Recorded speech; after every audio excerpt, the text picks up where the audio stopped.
മന്ത്രി ഗണേഷ് കുമാറിന്റെ വാക്കിന് പുല്ലുവില. വാക്കു വിശ്വസിച്ചവർ പെട്ടു, യാത്രക്കാർ പെരുവഴിയിൽ. KSRTC ജീവനക്കാർ പണിമുടക്കിന്റെ ഭാഗമാകില്ലെന്നുള്ള മന്ത്രി KB ഗണേഷ് കുമാറിന്റെ പ്രസ്താവന കേട്ട് യാത്രക്കിറങ്ങിയ കേരളത്തിലെ ജനങ്ങൾ പെട്ടു. ഗണേഷിന്റെ സർക്കുലറിനെയും പ്രഖ്യാപനത്തെയും ജീവനക്കാർ തള്ളിക്കളഞ്ഞു. മിക്ക ഡിപ്പോകളിലും സർവീസ് മുടങ്ങി. ഗണേഷ് കുമാറിന്റെ പ്രഖ്യാപനം ഇന്നലെ വന്നപ്പോൾ തന്നെ ട്രേഡ് യൂണിയനുകൾ അത് തള്ളിക്കളഞ്ഞിരുന്നു. KSRTC യൂണിയനുകൾ ദേശീയ പണിമുടക്കിന്റെ ഭാഗമാകില്ലെന്ന ഗതാഗത വകുപ്പ് മന്ത്രി ഗണേഷ് കുമാറിന്റെ പ്രസ്താവന ഇന്നലെ തന്നെ LDF കൺവീനറും CITU സംസ്ഥാന പ്രസിഡന്റുമായ TP രാമകൃഷ്ണൻ തള്ളിയിരുന്നു. ഇന്ന് കേരളത്തിൽ ബസ്സുകൾ ഓടുമെന്നുള്ള ഗതാഗത മന്ത്രിയുടെ പണിമുടക്കിനെതിരായ അഭിപ്രായം ശരിയായില്ലെന്ന് TP രാമകൃഷ്ണൻ ഇന്നലെ തന്നെ പ്രതികരിച്ചിരുന്നു. പണിമുടക്കിൽ KSRTC നിരത്തുകളിൽ ഓടുമെന്നും സമരത്തിന്റെ ആവശ്യമില്ലെന്നും ജീവനക്കാർ എല്ലാവരും തന്നെ സന്തുഷ്ടരാണെന്നുമാണ് ഗണേഷ് കുമാർ ഇന്നലെ പറഞ്ഞത്. കഴിഞ്ഞ തവണ പണിമുടക്കിൽ 6% ജീവനക്കാർ മാത്രമേ പങ്കെടുത്തുള്ളൂ എന്നും ഗതാഗത വകുപ്പ് മന്ത്രി കണക്കുകൾ വിശദീകരിച്ചിരുന്നു. പണിമുടക്കിൽ നമുക്കൊരു നോട്ടീസും തന്നിട്ടില്ല. കാരണം ഇതൊരു പൊതുഗതാഗതമാണ്. ഒരു സമരം അവരൊഴിവാക്കും, തൊഴിലാളികൾ അതിനകത്ത് ഒഴിവാക്കും എന്നാണ് എന്റെ വിശ്വാസം. കാരണം അവർക്ക് എപ്പോഴും സമരം ചെയ്യാൻ പറ്റുന്ന ഒരു സാഹചര്യമല്ല KSRTCക്കുള്ളത്. കഴിഞ്ഞ തവണ ഒരു സമരം അവർ ചെയ്ത ദിവസം 6% ആളുകൾ മാത്രമേ സമരത്തിൽ പങ്കെടുത്തുള്ളൂ. ബാക്കി 94% ജീവനക്കാരും ഹാജരായി എന്ന് പറയുന്നത് KSRTCയുടെ മാറുന്ന സംസ്കാരത്തിന്റെ ഭാഗമാണ്. ഇതിന് തൊട്ടു പിന്നാലെ ഗണേഷ് കുമാറിനെ തിരുത്തിക്കൊണ്ടുള്ള LDF കൺവീനറുടെ പരസ്യ പ്രഖ്യാപനവും വന്നിരുന്നു. അദ്ദേഹം പറയാൻ പാടില്ലാത്തതാ.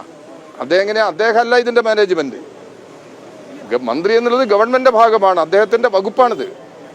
അദ്ദേഹത്തിന്റെ വകുപ്പായതുകൊണ്ട് അദ്ദേഹത്തിനല്ല നോട്ടീസ് കൊടുക്കേണ്ടത്, മന്ത്രിക്കല്ല ഈ പണിമുടക്ക് നോട്ടീസ് കൊടുക്കേണ്ടത്.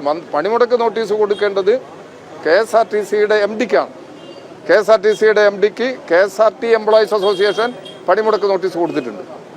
അതെ, മറ്റു സംഘടനയെ സംബന്ധിച്ച് തിരുവനന്തപുരത്ത് KSRTC ബസ്സുകൾ സർവീസ് നടത്തുന്നില്ല. കടകളും പൂർണ്ണമായി അടഞ്ഞുകിടക്കുകയാണ്. സ്വകാര്യ വാഹനങ്ങൾ ഓടുന്നുണ്ട്. തിരുവനന്തപുരം റെയിൽവേ സ്റ്റേഷനിൽ വന്നിറങ്ങുന്നവർക്ക് പോലീസ് ഗതാഗത സൗകര്യം ഒരുക്കി കൊടുക്കുന്നുണ്ട്. RCCയിലേക്ക് ഉൾപ്പെടെയാണ് സർവീസ്. ഡേസ് നോൺ പ്രഖ്യാപിച്ചതിനാൽ KSRTC ഡിപ്പോകളിൽ ഉൾപ്പെടെ ഉദ്യോഗസ്ഥർ എത്തിയിട്ടുണ്ട്. എന്നാൽ സർവീസുകൾ നടത്തുന്നില്ലെന്നാണ് യാത്രക്കാരോട് ഇവർ പറയുന്നത്. എത്തുന്നവരെ സർവീസിലെന്ന് പറഞ്ഞ് മടക്കി അയക്കുകയാണ്. കൊച്ചിയിലും തൃശ്ശൂരും സർവീസ് നടത്താനൊരുങ്ങിയ KSRTC ബസ്സുകൾ പണിമുടക്ക് അനുകൂലികൾ തടഞ്ഞു. പോലീസ് സംരക്ഷണത്തോടെ മാത്രമേ സർവീസ് നടത്താവൂ എന്നാണ് ഡിപ്പോകൾക്ക് നൽകിയിരിക്കുന്ന നിർദ്ദേശം. കേരളത്തിൽ പണിമുടക്ക് ഏറെക്കുറെ പൂർണ്ണമാണ്.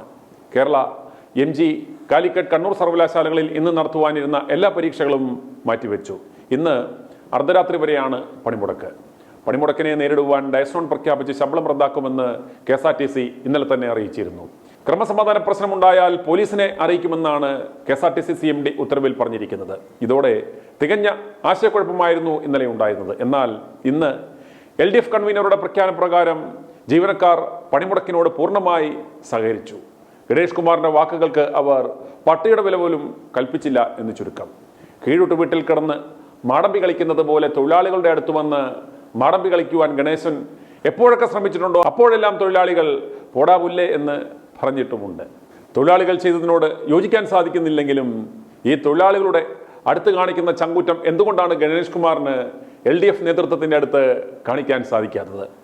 യദുവിന്റെ വിഷയം വന്നപ്പോൾ പാർട്ടിക്കെതിരെ പ്രതികരിക്കുവാൻ പേടിച്ച് പെടുത്തു നിന്ന ഗണേഷ് കുമാറിനെ നാം കണ്ടതാണ്. എന്തായാലും ഗണേഷ് കുമാറിന്റെ വാക്കുകൾ വിശ്വസിച്ച് യാത്രക്കിറങ്ങിയ കേരളത്തിലെ ജനം പെരുവഴിയിലായി. പറ്റാവുന്ന വെല്ലുവിളിയൊക്കെ നടത്തിയാൽ പോരെ Ganesha. i2i News, an eye for truth.